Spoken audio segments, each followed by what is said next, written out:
relationship. None of us want our relationship to go sour, to go bad. We all want to keep our relationships. We want to keep our marriages. We want our relationship to be fruitful and to be flourishing. As God has asked us to flourish, that our relationship will also flourish. But you can understand that the enemy does not want our relationship to flourish. The enemy is fighting us on every side at every point in time. He doesn't want your marriage to increase. He doesn't want your relationship to flourish. He doesn't want you to prosper in that aspect of your life. Therefore, there are some things we ought to know about how to be successful in our relationships. I was saying last week that some of us, we are in relationships and we are not happy, that because we don't want to be found to have broken the principles of the word, we stick in it, but we are not happy because we cannot go out.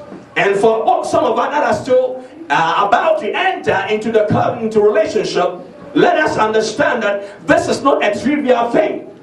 It is for life and for death. Until death separate us, we are bound together according to the principles of the word.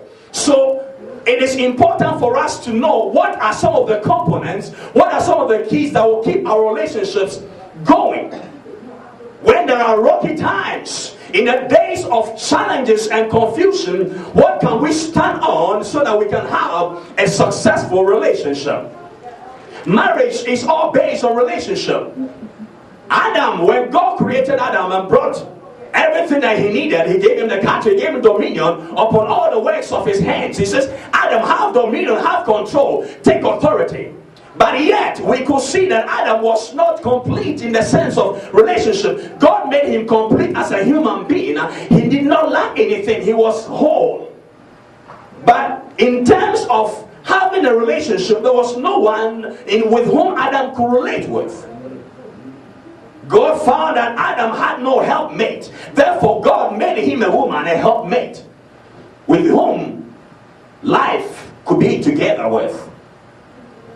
When we enter into a relationship, we don't go into a relationship as half human beings. There is this mathematical equation that may not be acceptable according to mathematics. 1 plus 1 is 2. But so far as God is concerned, 1 plus 1 is 1. Why? Because you come into a relationship complete. You have to be ready in your own life, spirit, soul, and body. You have to be ready in every area of your life. You have to be prepared. And then you are joined together with someone else, and together you become one flesh. Bible says you shall become one flesh, and the man and the woman shall become one flesh. Why? Because the man will leave the father and the mother and shall cleave to the wife, and the two shall become one. So we know that we all want successful relationships.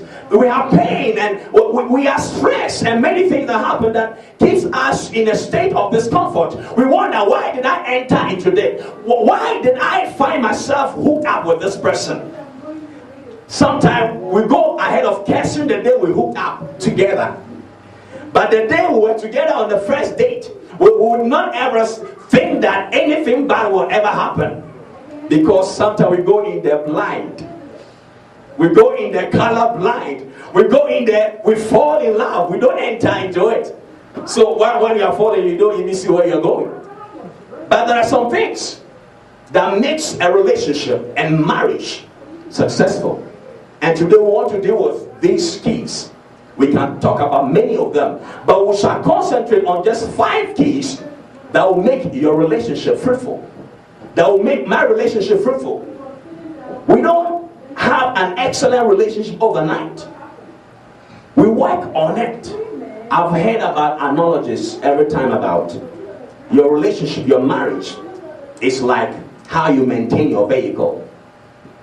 If you have a vehicle, you know that when it's 3,000 miles or about a certain period of time, 3 months usually, they will tell you, go and change the oil. Go and do something to fix the car, maintain it. Renew some things about the vehicle. It's maybe running okay, but there are certain things that are not right. So you put it into shape. So it is with our relationships. We have to continuously